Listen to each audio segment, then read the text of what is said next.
Hello and welcome back to Rock Up Racing. So this morning we are hopping in the lorry and going to Snetterton to shake down the LMP2 Jade Nissan. We're also going to just take the little red Alpha 33 out, which you might remember from the True Cost of Motorsport video. It's going to be a busy day. Also in this video I'm going to show you how I make a carbon fibre Camaro door. I've got both molds, the outer and the inner, so I'm going to make them fully out of carbon, bond them together and hopefully bolt them to the car and they'll fit, hopefully. Welcome to Rock Up Racing.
To noise test.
Sorry, I'm wearing a respirator again. I know some people get upset about that. This week, I have quite a few carbon panels to make, and I'm going to start with a door. Now, I've got the mould here. It's been polished up and it's just been easy leased at the moment. I'm going to cut some carbon and yeah, show you how I am going to make a carbon door. Over there, because the door is going to be in two pieces, I've got the skin and then I've got the inner.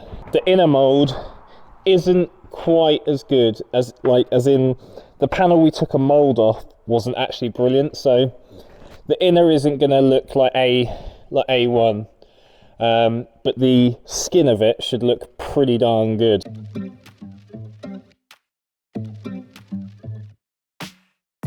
So what I'm going to do now is weigh the carbon. I'm going to weigh the carbon now so I can work out how much resin we're going to need.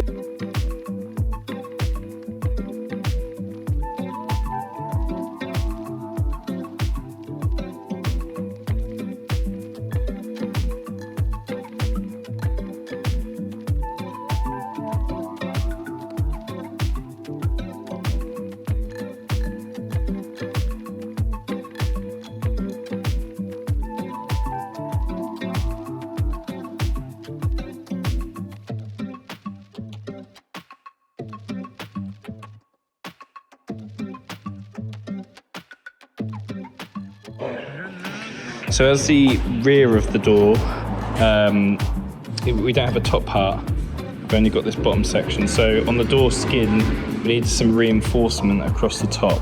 So we're going to put a core in it. Got some of this stuff like this foam. I'm sure it's got a proper name, but I cannot remember. So it's got these holes in it. So like when you put it in, the resin can soak through the holes and get to the carbon layer underneath. So we're going to put in some of this as well. You just sort of paint both sides with the resin and lay it in as a layer, and then put some carbon over the back of it as well. So that will stiffen up the door and make it quite strong, hopefully.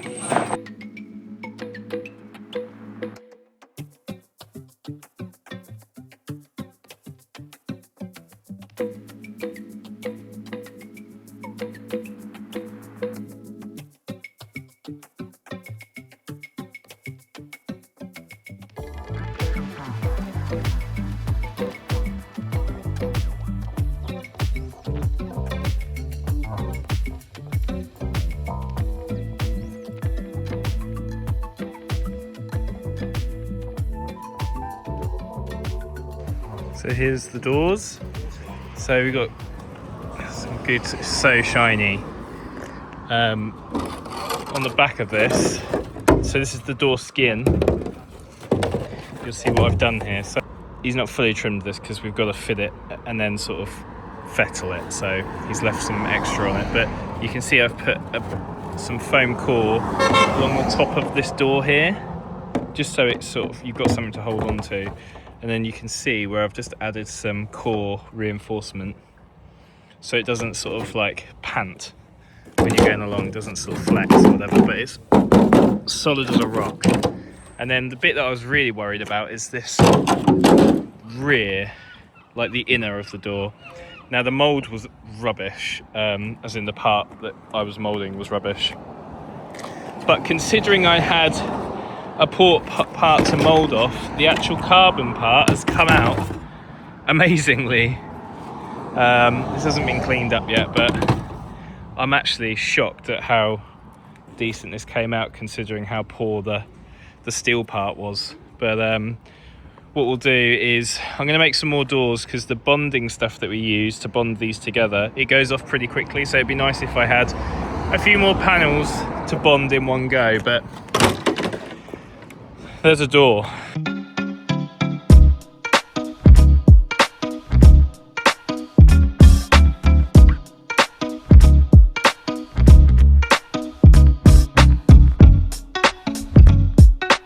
So we're just getting a complete collection of carbon panels here now. So I've also got another spare door. I made one without the Alexa's just butting in, Paul. Alexa, Anjali, stop. Thank you. We've actually got another door because I made one without all the reinforcements, so we have got a spare door skin. I can put the core on the back of this if we can be bothered, but we're getting a little collection of carbon panels here now, which is quite exciting. Even though Paul's doing something sort of which looks counterintuitive right now. What's going on, Paul? She's done. What are you doing? I'm stripping it back. So Paul, you've just spent months and months like putting this together. What are you doing? I've got 26 cans, rattle cans coming, so I've got to paint her. She's coming apart. She's going to be painted and wrapped. So, let's do it. Paint the interior. Paint the interior. What colour is it going to be? Gunmetal grey. So all the interior is going to be gunmetal. So have you got to do anything inside here to prep it, to paint it, or Just rub it down. Just rub it down. Just rub it down, hoover it out, give it a blowout, and then paint it. What about, are you going to leave your machine mark little brochure in there? Look, yeah, well, I've got something to read in it while I'm just throwing a can. Tom isn't out. going to read it, is he? Tom doesn't need machine mark. Why do you look so sad, Paul? Because it's like nothing's ever happened now. When we take the engine out and it's just a bare shell again, it'd be like, oh, we haven't actually done anything. Yeah, you ain't done anything, Paul. This is just, you see him doing it, it's the sort of thing you think could probably do with two people doing it. Do you know what I mean? Yeah, well, what are you doing? I'm here. Are you though? I'm Are worried. you here? I'm worried about Paul. I don't want him to put his little back out again. Don't you be? There's nothing wrong with He's his back. constantly, it's my he's front. constantly blowing his back out. Burn the track